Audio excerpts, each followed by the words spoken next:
नमस्कार दोस्तों। आज हम 12वीं क्लास की हिंदी अनिवार्य का 2024 उच्च माध्यमिक परीक्षा 2024 में क्या क्या टॉपिक, कौन से टॉपिक आएंगे, व्याकरण के कौन सी किताब में से कितने नंबर का काम आएगा, वो प्रारूप आज हम समझेंगे। वे किस प्रकार के प्रश्न पूछे जाएंगे, कितने नंबर का काम कौन से टॉपिक में से आता है, वो आज हम समझेंगे। तो सबसे पहले हम अपठित बोध का मतलब होता है जिसको हमने अब नहीं पढ़ा है, जो हमारी पढ़ी हुई नहीं है, उस चीज के बारे में हमें जानकारी होनी चाहिए। उसमें से एक तो आएगा अपठित गद्यांश। ये काम कुल मिला के 12 नंबर का आएगा। उसमें से एक अपठित गद्यांश यानी किसी प्रकार के निबंध का, किसी प्रकार की कहानी का गद्यांश आएगा। वो गद्यांश दे करके उसमें से आपको 6 प्रश्न पूछे जाएंगे, एक एक नंबर के। ठीक है, 6 नंबर का काम आएगा। और अपठित पद्यांश जो है सेम उसी तरीके से 6 नंबर का काम उसमें से आएगा। अपठित पद्यांश यानी कोई कविता दे देंगे और उस पर आधारित प्रश्न जो है वो नीचे दे देंगे, उनका उत्तर आपको देना है। उसके बाद हम बात करें रचनात्मक लेखन की। रचनात्मक लेखन का मतलब है अपनी तरफ से किसी चीज को बना के लिखना, रचना करना। तो उस रचना करने का काम जो अपने 16 नंबर का काम है, जिसमें एक तो होता है निबंध, कोई भी विषय पर निबंध। जैसे मान लो ज्वलंत विषय की बात करें, जैसे महंगाई है, भ्रष्टाचार है, और भी दहेज प्रथा है, वर्तमान समय में नारी की जो भूमिका है, इस प्रकार के जो निबंध के विषय हैं, उन विषय पर विकल्प सहित निबंध आएगा। और ये निबंध आपको लिखना होगा 300 शब्दों 300 शब्दों में लिखना है, 5 नंबर का काम है। उसके बाद हमें रचना करनी है पत्र लेखन की। अगर बात करें तो पत्र लेखन में एक अर्धशासकीय पत्र होता है। अर्धशासकीय पत्र क्या होता है कि किसी अधिकारी से, किसी कार्यालय से दूसरे कार्यालय में, एक कार्यालय से दूसरे कार्यालय में भेजे जाने वाला, उस पत्र का प्रारूप और उसका जो विषय वस्तु है वो तो स्वयं से प्रश्न में दी होती है, कोई दिक्कत नहीं है। लेकिन प्रारूप जो है वो हम आगे एक एक चीज को पढ़ेंगे। जो चीज मैं बता रहा हूं आपको आराम से एक एक चीज को बढ़िया तरीके से समझाया भी जाएगा। आज सिर्फ इसलिए कि हम जिस भी काम को करते हैं तो उसका रोड मैप अपने पास तैयार होना चाहिए, अपने को ये पता होना चाहिए कि कौन सी चीज कितने नंबर की किस प्रकार से पूछी जाती है। अब हमें पता नहीं है, हम बिना दिशा के दौड़े जा रहे हैं तो मंजिल मिलना एक स्वाभाविक बात नहीं है। और जब हमें ये पता होता है कि कौन सी चीज किस प्रकार से पूछी जाएगी और कितने अंक बाहर हैं उसके, तो उस हिसाब से हम उसको तैयार करते हैं। इसके बाद आपको ये भी बताया जाएगा कि इसके प्रश्न जो है वो किस प्रकार से पूछे जाते हैं, किस प्रकार से प्रश्न बनते हैं, उनका उत्तर जो है वो किस प्रकार से देना होता है। दोस्तों, पढ़ने को तो सभी पढ़ते हैं, लेकिन समस्या क्या होती है कि बच्चों को ज्यादातर ये पता नहीं होता है कि इस टॉपिक में से प्रश्न उठते कैसे हैं, किस प्रकार के प्रश्न आते हैं। तो वहां पर जाकर बच्चे क्या होकर कंफ्यूज हो जाते हैं। तो एक एक चीज को गहनता से हम पढ़ेंगे कि किस प्रकार के प्रश्न बन सकते हैं, वो भी आगे पढ़ेंगे। और उसके बाद है निविदा, विज्ञप्ति, ज्ञापन, अधिसूचना। ये अलग अलग प्रकार के लेखन है। जैसे निविदा जो होती है, कोई भी कार्यालय किसी नए कार्य के लिए या किसी चीज की नीलामी के लिए निविदा आमंत्रित करता है। जो निविदा जो संबंधित संस्था, संगठन या व्यक्ति जो है तो उसके लिए। उसी प्रकार विज्ञप्ति, कोई भी अपनी नई सूचना जारी करने के लिए विज्ञप्ति, ज्ञापन, और इसी प्रकार से हम अधिसूचना, इनका प्रारूप भी पढ़ेंगे। ये काम आपका 4 नंबर का है। इन चारों में से कोई भी एक चीज आएगी, ठीक है ना। अर्थशास्त्रीय पत्र, निविदा, विज्ञप्ति, ज्ञापन और अधिसूचना, इन 4 में से एक चीज आएगी। अलग अलग ये नहीं है कि सारी आएंगी, इनमें से एक कोई भी चीज पूछी जा सकती है, वो 4 नंबर की है। अब है विभिन्न माध्यमों के लिए लेखन। माध्यम का मतलब है हमारे जनसंचार के जो माध्यम, उनकी बात की जा रही है। जैसे मुद्रित माध्यम यानी अखबार है, टेलीविजन है, रेडियो है, इंटरनेट है। इनके लिए जो लेखन की कला होती है वो अलग अलग, तो उससे संबंधित प्रश्न पूछे जाएंगे। ठीक है, वो प्रश्न पूछे जाएंगे। एक 2 नंबर का चयनात्मक प्रश्न आएगा और 1 नंबर का प्रश्न आपको पूछा जाएगा। ठीक है, खालिस्तान के जरिए। और ये अपने क्या है, नहीं सॉरी, 2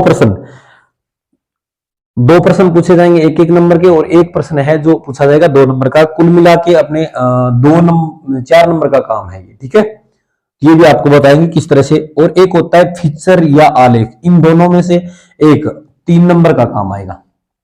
ये भी अपने रचनात्मक व्याकरण में, ये सारी जो चीजें 4 टॉपिक जो हैं वो रचनात्मक व्याकरण में है। ठीक है, अब है व्यवहारिक लेखन की अगर बात करें तो व्यवहारिक लेखन में क्या होता है, भाषा, ये व्यवहारिक व्याकरण में आती है, भाषा व्याकरण एवं लिपि का सामान्य परिचय, जो 2 नंबर का काम है। ये दोस्तों क्या है, इसमें से 2 तो प्रश्न आएंगे, बहुविकल्प प्रश्न, और बाकी 6 जो 8 नंबर का काम है, 4 टॉपिक है, भाषा लिपि व्याकरण अलग है, शब्दसिद्धि है, पारिभाषिक शब्दावली है और अलंकार है। 8 नंबर का काम है, जिसमें से 2 नंबर तो बहुचयनात्मक आएंगे, और 6 नंबर का जो काम है वो रिक्तस्थान के अंतर्गत आएगा। इन जैसे मान लो किसी शब्द शक्ति परिभाषा देके खाली स्थान से पूछ लिया, या फिर व्याकरण भाषा लिपि इनमें से कोई भी प्रश्न है उसमें खाली स्थान देके पूछ लिया, और 2 प्रश्न जो आएंगे बहुचयनात्मक प्रश्न आएंगे। ठीक है, ये है। और इसके बाद अपने क्या, ये तो हो गया व्याकरण से संबंधित पोर्शन, जितना भी, यानी पुस्तकों से अलावा जो चीज है वो ये पूछी जाएगी आपको। ठीक है, अब हम बात करेंगे पुस्तक से क्या उठाया जा रहा है।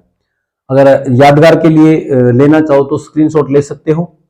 ठीक है, अब हम देखेंगे पाठ्य पुस्तक।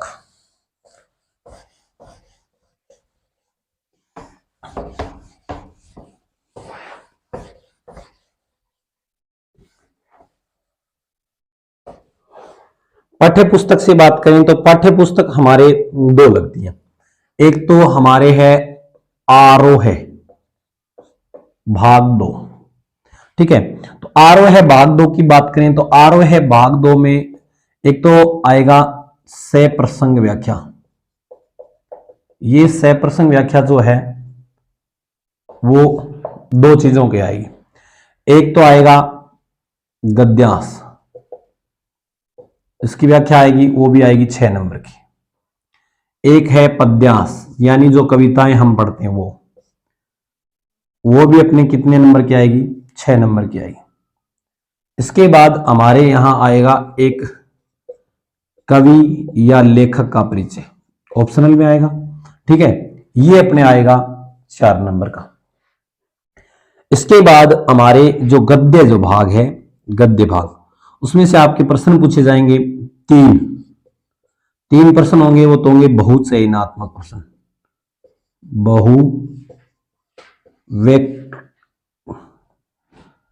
वैकल्पिक या चयनात्मक। ठीक है, और 2 प्रश्न पूछे जाएंगे आपके लघुत्तरात्मक।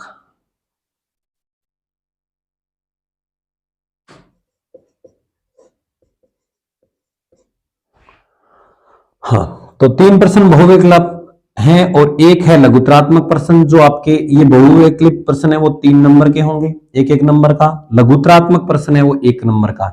ठीक है, और अब आएगा दीर्घ उत्तरात्मक, जो निबंधात्मक प्रश्न बोल सकते हैं, दीर्घ उत्तरात्मक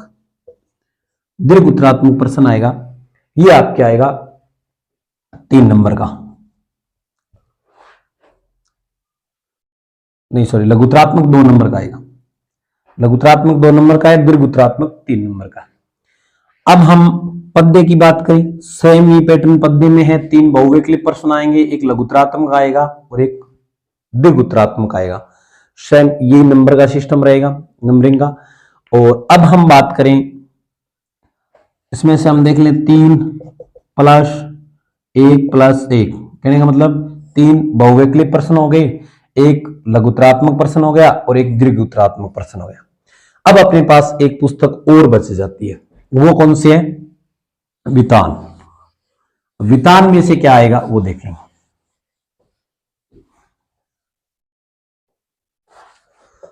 अगली पुस्तक का अपने नाम है वितान।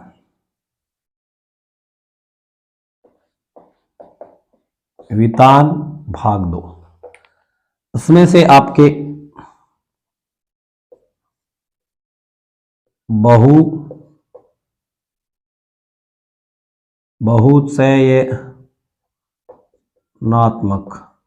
बहुचयनात्मक और लघुत्तरात्मक और दीर्घ उत्तरात्मक 3 प्रकार के प्रश्न आएंगे।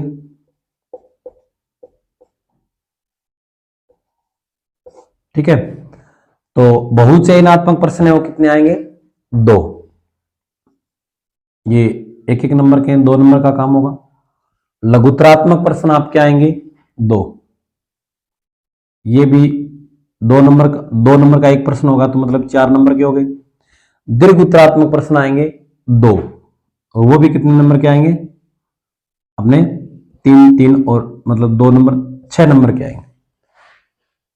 ठीक है, ये आपका जो सिलेबस है उसका वर्गीकरण है, अंक बार है, अलग अलग पाठ्य पुस्तक में से, व्याकरण में से सब कुछ बता दिया। तो इस हिसाब से प्रश्न जो किस प्रकार से पूछे जाएंगे, क्या क्या चीज किस प्रकार से, वो टॉपिक वाइज जैसे हम समझते जाएंगे, उसमें ये भी आपको बताया जाएगा कि प्रश्न किस प्रकार से आएगा, कौन से टॉपिक में से कितने मतलब नंबर का प्रश्न उठता है, वो सारे आगे से आगे वीडियो में बताते जाएंगे। धन्यवाद।